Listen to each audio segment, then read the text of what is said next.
I'm ABC 15 reporter Eleni Dow. It's been getting warm, so we're taking a look at what HVAC companies are seeing in demand and how tariffs will be affecting them and ultimately you. Triple-digit heat already. Usually we don't execute springtime maintenances until like maybe after April or the end of April. And AC units are on, and it's a busy time for those who help fix them, like Xavier Tobin. Just a complete rush. Homeowners trying to get in for that springtime maintenance to get prepared for what's coming, because we know that this 115 and above is on the horizon. On this train machine here, George Brazil also seeing more calls. we definitely didn't expect the 100-degree weather this quickly. With it only the beginning and summer coming, the thought of price increases are on minds of homeowners too, with tariffs still looming. You have Thailand, you have Vietnam, you have Mexico. These are different places where your AC parts may come from. So you have just a lot of different parts coming from all over the world. While reciprocal tariffs for most countries are on pause except China,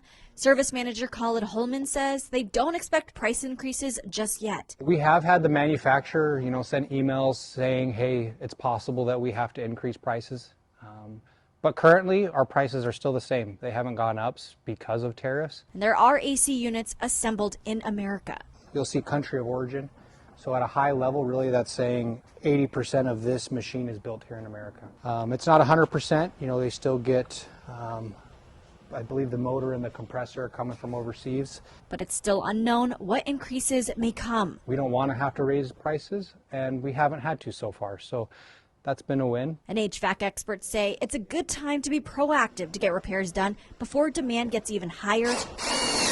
And be careful with what different companies quote you. There's a lot of scare tactics that are being used because of the tariffs, but choose a company that will educate you and be transparent with pricing, so that way you're not taken advantage of during the hottest time of the year. In Phoenix, Eleni Dow, ABC 15, Arizona.